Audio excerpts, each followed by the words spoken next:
The 2026 World Cup was supposed to be the crown jewel of football's biggest expansion ever. 48 teams, 16 stadiums, 3 host nations, and a tournament built to break every record in the book. But 4 days into the competition, a different story is starting to take shape, and it's centered on the United States. So what's really happening here? Let's set the scene first.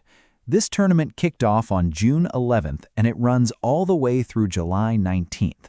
It's being jointly hosted across 16 cities, with 11 in the United States, 3 in Mexico, and 2 in Canada.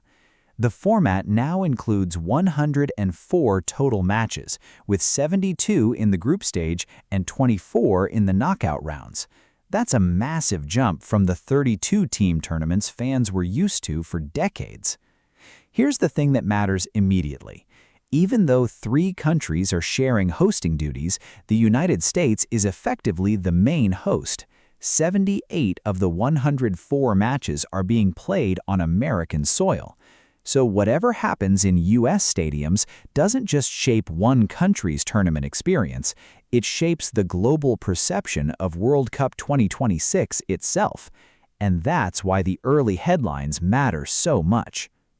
A tournament of contrasts. The opening days have produced 2 completely different images of this World Cup. In Mexico City, the opening match at the Azteca delivered exactly what people expected from a historic football nation: a packed stadium, deafening atmosphere, emotion, tradition, and a crowd that treated the World Cup like a national celebration.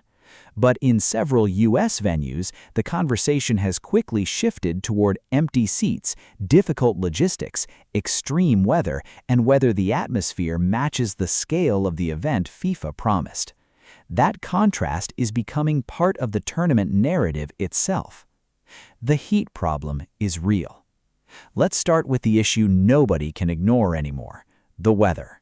Several early matches carried an 80% or higher chance of performance-impairing heat conditions, including South Korea versus Czechia in Guadalajara, Netherlands versus Japan in Dallas, Germany versus Curaçao in Houston, Saudi Arabia versus Uruguay in Miami, and by the second week, matches like England versus Croatia and Portugal versus DR Congo were projected to face even harsher conditions.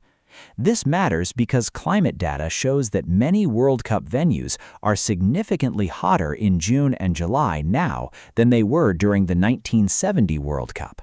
14 of the 16 stadiums regularly experience extreme summer heat, and only a handful are fully climate-controlled. That means this isn't a one-off issue, it's a tournament-wide challenge. Storms, delays, and a familiar pattern.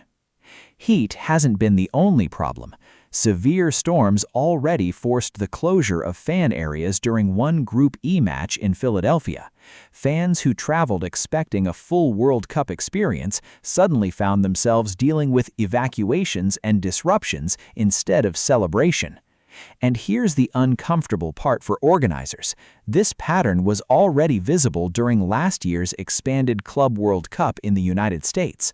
Multiple matches were delayed by lightning, including one game that stretched to nearly 5 hours because of repeated stoppages. Back then, coaches openly questioned whether summer tournaments in the U.S. were being scheduled under realistic conditions. Now the World Cup is facing similar questions, only on a much bigger stage. Mexico's opening looked different. Now compare that with Mexico's opener. The Azteca wasn't just another stadium hosting another game, it's one of the most iconic venues in football history. The stadium of Pelé's 1970 final, Maradona's goal of the century, and now the first stadium ever to host World Cup matches in 3 different tournaments. When Mexico opened the tournament there, the atmosphere looked unmistakably like a World Cup should look. Full stands, non-stop singing, emotional fans, and a sense that the country was living the tournament minute by minute. That image traveled around the world immediately. The USA won, but the seats told another story. What makes the situation more surprising is that the United States actually started well on the pitch. The USMNT beat Paraguay 4-1 in Los Angeles. A strong performance, plenty of goals, and moments that should have energized the tournament. But television cameras still showed visible empty sections inside the stadium. That's the strange contradiction. A host nation wins comfortably, the atmosphere is loud in parts of the ground, and yet the stadium still doesn't look completely full. For viewers watching around the world, the question becomes obvious. If the host nation's own match doesn't completely fill the stadium, what happens during neutral group stage games? The fan experience matters too. There's also a practical side to this story that often gets ignored in football debates.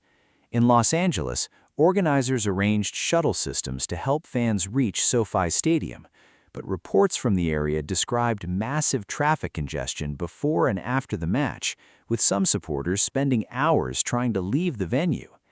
Imagine traveling internationally for a World Cup match, dealing with extreme heat, long walks, security lines, and then sitting in traffic after the final whistle. That affects how fans remember the tournament just as much as the scoreline does. FIFA has already responded by pushing more matches toward evening kickoffs and making hydration breaks mandatory. But an evening kickoff doesn't erase the hours fans spend outside stadiums in summer heat. Why this feels bigger than a normal opening week? Every World Cup has minor problems in the first few days. That part is true. But 2026 is different because of the scale. 48 teams instead of 32. 104 matches instead of 64, 16 host cities spread across a continent, the majority of games concentrated in one country facing the harshest weather questions. This tournament was marketed as the ultimate World Cup, the biggest and most ambitious ever. So when problems appear early, they immediately feel symbolic. And that's where the irony comes in. For months, many critics mocked Mexico's role as co-host, treating the United States as the modern centerpiece of the tournament. But so far, the most universally praised image of the World Cup has been Mexico's opener at the Azteca, while many of the concerns are now focused on American venues. The football can still change everything. Here's the important balance, though. None of this means the tournament is doomed. World Cups have a way of rewriting their own narrative. One classic knockout match, one dramatic upset, one iconic goal, and the conversation changes overnight. The United States still has huge stadiums, major football cities, and the ability to produce unforgettable atmospheres later in the tournament, especially once knockout matches arrive and traveling fan bases grow larger. And from a football perspective, there are already fascinating storylines developing. Brazil beginning another quest for a sixth title, Argentina trying to defend its crown, England and France entering as major contenders, new generation stars trying to define the post-Messi era, smaller nations hoping to become this tournament's breakout story. That's the power of the World Cup. Football itself can overwhelm almost any off-field narrative if the matches become unforgettable. So what happens next? The next 2 weeks will tell us a lot. If attendance improves, weather disruptions stay manageable, and the knockout rounds create packed electric stadiums, then these opening week concerns may end up looking like temporary growing pains. But if empty seats keep appearing on broadcasts, if delays continue, and if the atmosphere gap between venues becomes more obvious, then the early criticism won't disappear. It will become part of how people remember the tournament. And because the United States is hosting most of the matches, it can't really hide from that scrutiny.